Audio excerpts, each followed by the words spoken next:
De La Riva is one of the first open guards that most people learn how to play.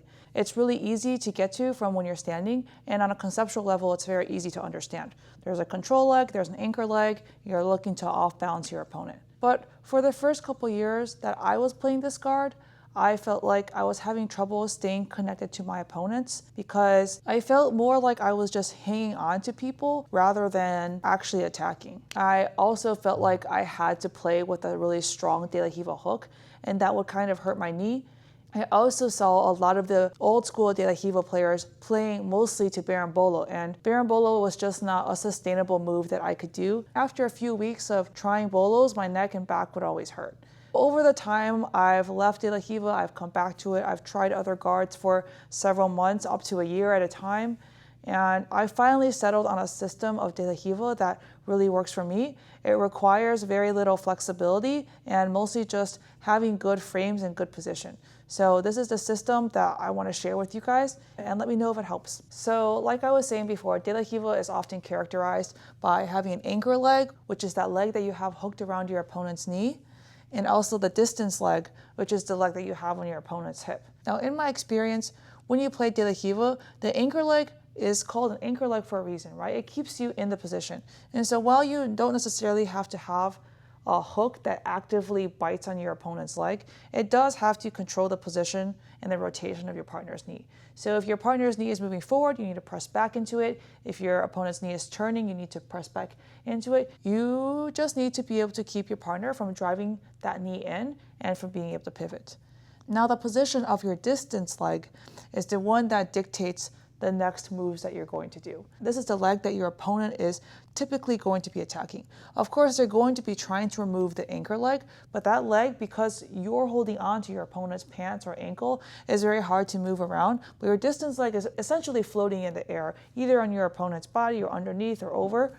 And so this is the one that we're going to be paying the most attention to. So when you have a really strong De La Riva and a very strong distance leg, most of the time your foot is going to be on your opponent's hip. Now, your opponent could stuff it, and they could also pull it past their hip, but we're first going to talk about the situations when your distance foot is physically against your opponent's hip. When that's the case, you really have a good control of your distance. And so when I have my foot on my opponent's hip, I usually like to have a sleeve grip, and I'm looking for forward, meaning that I want to split my opponent's legs by stepping on their hip and then getting their hand to the ground. Once their hand is on the ground, I'm looking just to finish the sweep or to transition to X guard if they're fighting back really hard. There are situations when our opponent is fighting not to come towards the forward tilt, although I find that most people are more willing to fall forward than to fall backward because it just seems like the backwards fall is more of an obvious attack. People are much more willing to put their hands on the mat than to accept being put on their butt. But there are situations where you can backwards tilt from the sleeve. If your foot is on your opponent's hip and you have a collar grip, you can pretty much do the same things. I do find that the forward tilt with the collar is a little bit harder to do because you're pushing them away with your foot, but you're pulling them in towards your collar. So you're kind of like moving against yourself. I would say most people that I see who play with the cross collar, they're looking for backward tilts and they have a really strong anchor leg. They'll usually be looking for that backwards tilt straight into a berimbolo or some sort of sweep straight into a passing position. There is a fairly niche but not uncommon reaction when you have your distance leg on your opponent's hip, which is that they posture up really high, almost like they're deadlifting you, and you're not able to pull them either backwards or forwards. Usually when someone postures high, that means their weight is going a little bit backwards. And so in those situations, if I have the sleeve grip, I'm looking for wrestle ups, or I'll try to kick them forward with the sleeve grip.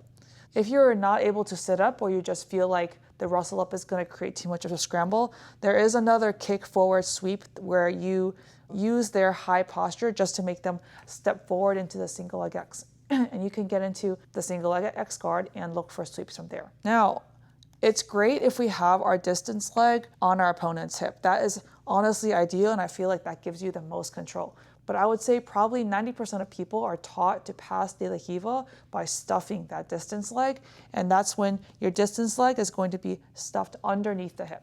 When it's stuffed underneath the hip, there's pretty much no opportunity for a real backward sweep. So now you're almost always looking for that forward tilt, right? And that makes a lot of sense because your foot is underneath your hips. The natural movement for off balancing would be some sort of butterfly-like elevation. When my opponent's distance leg is underneath the hip, I'm looking for forward tilts, either to make enough space to re-guard, or if there's not enough space, then to get some sort of scoop grip and transition to a waiter guard or a half guard. I would say this scenario where your foot is underneath your opponent's hip is not ideal, but you should expect it to happen and have a plan for when it does happen. Finally, a less common scenario, but very important to learn how to deal with, is the people who look to force half guard or to leg drag off of your de la Riva.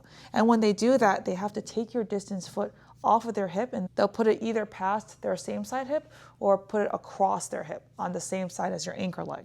When they pull your foot past their hip, my best bet has always been to transition to K-guard or look for some sort of leg entry by dipping my knee underneath that space between their legs. Or if they're going for a leg drag, then again, getting a scoop grip, trying to push your partner away from the opposite side of where they want to put their weight for the leg drag and re-pummeling my legs to re-guard. I would say this is even less ideal than underneath the hip because when your foot is past their hip, you have neither the ability to forward tilt them or backwards tilt them.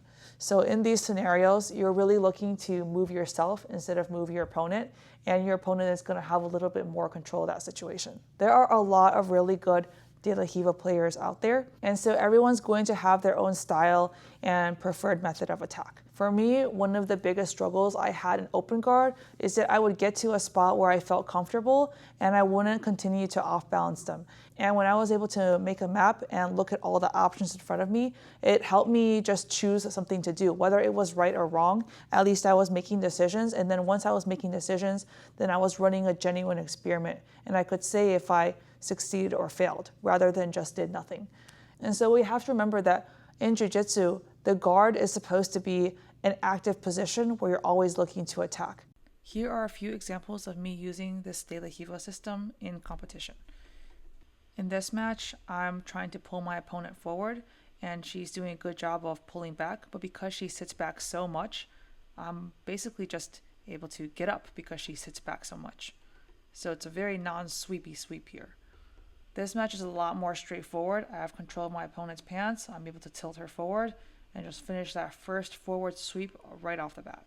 This no-gi match is a good example of not necessarily needing to use that anchor hook to control your opponent's knee. As long as you keep that knee from driving forward, you can still not only control that opponent's leg, but also manage to off-balance them. Here's an example of my opponent sitting so low that it's hard to necessarily off-balance them forward or backwards, but once I'm able to shoot that deep de la Riva X, then I'm able to control both legs and get that same forward sweep. I did a full seminar at the Role Models Grappling Camp on the far sleeve de la Riva where you guys can see a summary of it right here, and let me know what you guys want to see next.